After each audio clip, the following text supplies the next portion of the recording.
In the 14th century, a Muslim historian named Ibn Khaldun wrote about the ancient empires and how the first civilizations emerged along major rivers, the Hangho Valley in China, Indus River in Pakistan, and more famously the Nile River in Egypt.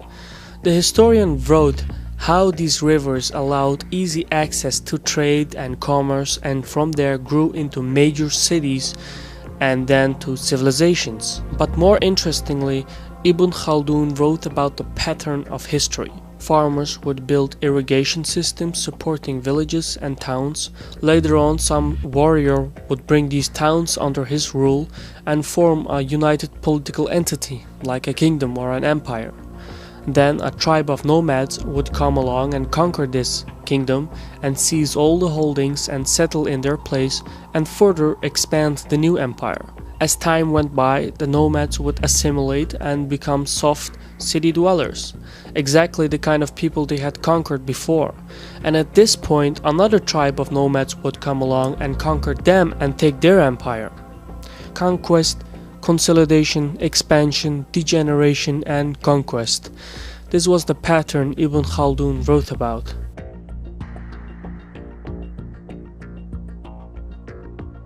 The first civilization was the land between the rivers of Tigris and Euphrates, later known as Mesopotamia and Babylon. Less known are the Sumerians, who started it all. They united the cities near the river of Euphrates into a single network called Sumer. They invented writing, the wheel, the cart, etc. Later, the Akkadians, a mountainous people to the north, conquered Sumer, and their leader Sargon Akkad became the first conqueror known by name. At the time, this was the largest kingdom, and Sargon famously said, "Now any king who wants to call himself my equal, wherever I went, let him go." He basically said, "Let's see anyone conquer as much as I have." His kingdom was smaller than Serbia. Later, the Akkadians were conquered by another nomadic tribe, and the newcomers were then conquered by others, and so it went on. The Gutians, Hurrians, Amorites, they all conquered, settled, expanded a little, and then assimilated from warrior to city folk. But every conquest left something behind. The Amorites founded the city of Babylon, and from this city emerged the first Babylonian Empire. The Babylonians were pioneers in astronomy and mathematics. Then the Assyrian tribe to the north took it over and founded the Assyrian Empire. Their capital, Nineveh, is considered one of the greatest cities in antiquity. The Assyrians made a number of innovations and improvements. They erected the first library and used paved roads. They even came up with the first kind of imperial administration, in which subject nations and vassals reported to a central authority. But the Assyrian rulers also gained a reputation as merciless tyrants. Now, it's hard to say if they were really worse than the other rulers in their time, but one of their strategies to keep the realm stable was by moving whole populations to other places. After a while, the Assyrians lost their power to other tribes like the Sumerian descendants, Babylonians, Kashites. These tribes fought each other for about 2 centuries until the Assyrians came back and re-established their empire and returned to their divide and rule strategy. Eventually, the Assyrians fell to one of their subject nations, the Chaldeans. They rebuilt the Second Babylonian Empire, and they're well known for their achievements in astronomy, medicine, architecture, and mathematics. In fact, it was the Chaldeans who built the Hanging Gardens of Babylon, one of the ancient 7 world wonders. But the Chaldeans followed the same strategy as the Assyrians had, by uprooting whole populations in order to divide and rule. It was the Chaldean king of Babylonia, Nebuchadnezzar, who first smashed Jerusalem and dragged the Hebrews into captivity. Then came the invasion by the highland people to the east, the Persians and the Medes. the Babylonians were defeated and their infrastructure and political system was used to found the Persian Empire. The Persian Emperor Cyrus the Great had conquered the known world. His realm extended from the Nile to the Indus River. But the Persians are best known for their political reforms. They followed the opposite strategy of the Assyrians.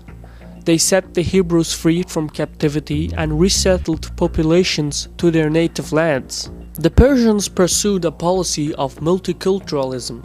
People were allowed to live however they saw fit and worship whatever gods they wanted, as long as they paid their taxes to the central authority. They issued a common currency and built a vast network of roads throughout the empire. The Persian libraries were so large that there is in fact more information about this period 3000 years ago than there is in Europe 1200 years ago.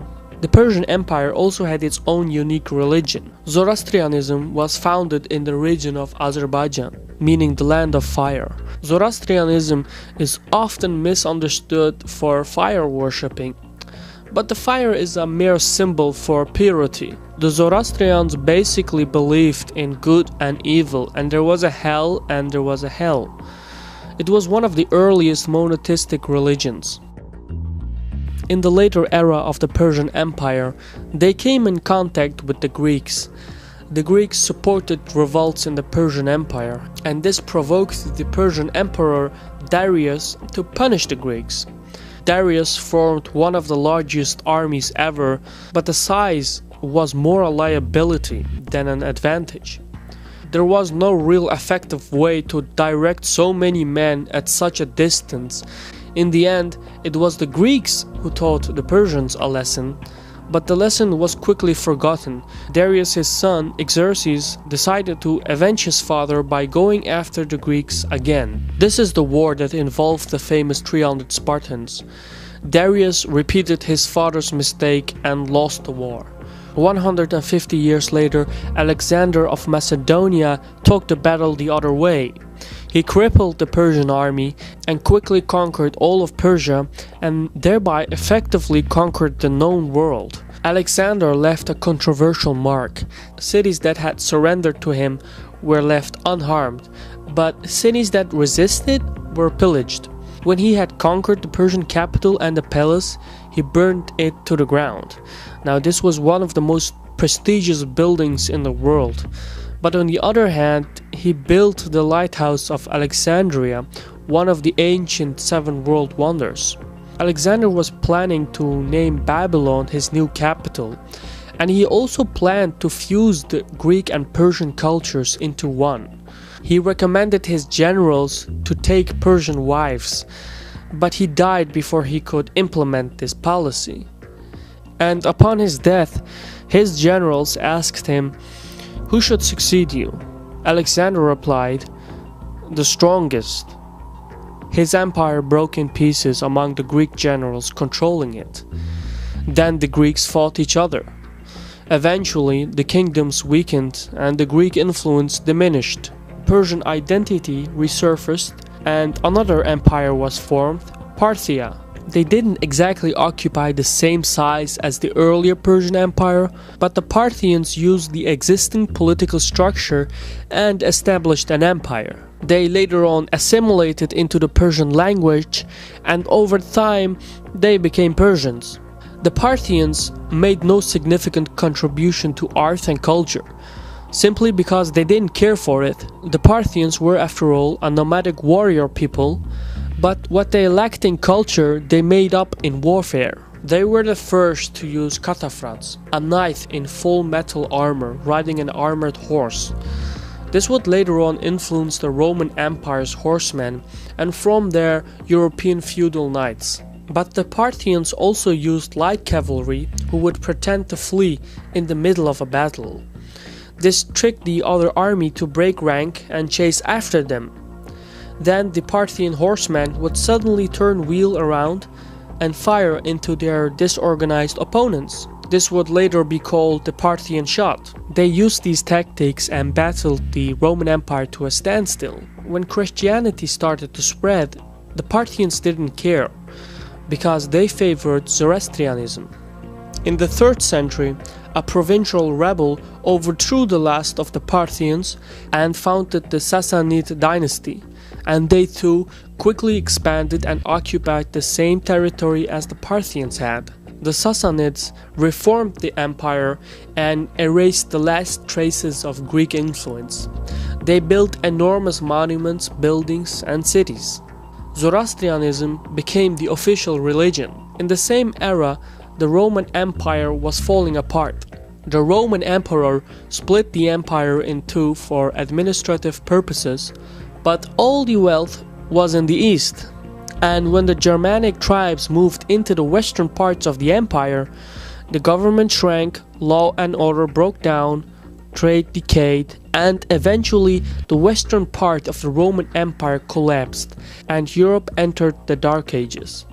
But the eastern part of the Roman Empire still lived on. However, the identity between Roman and Greek was so vague that historians gave it a new name, the Byzantine Empire. The Byzantinians kept the Roman culture but didn't approve on it. For example, most people can name Roman and Greek poets and philosophists like Plato, Aristotle, Julius Caesar, Augustus, etc. But few people can name 2 Byzantinian poets. This empire lasted more than 1,000 years, but few people can name 5 events that took place in the empire. Still, Byzantine was a superpower back then, the other being the Persian Empire. They fought each other in multiple wars, which generally ended in a stalemate. But both these empires neglected the developments to their southern neighbors, the Arabian Peninsula, which was about to awaken. This was a Caspian report by me, Shirvan. Thank you for watching. Sarol.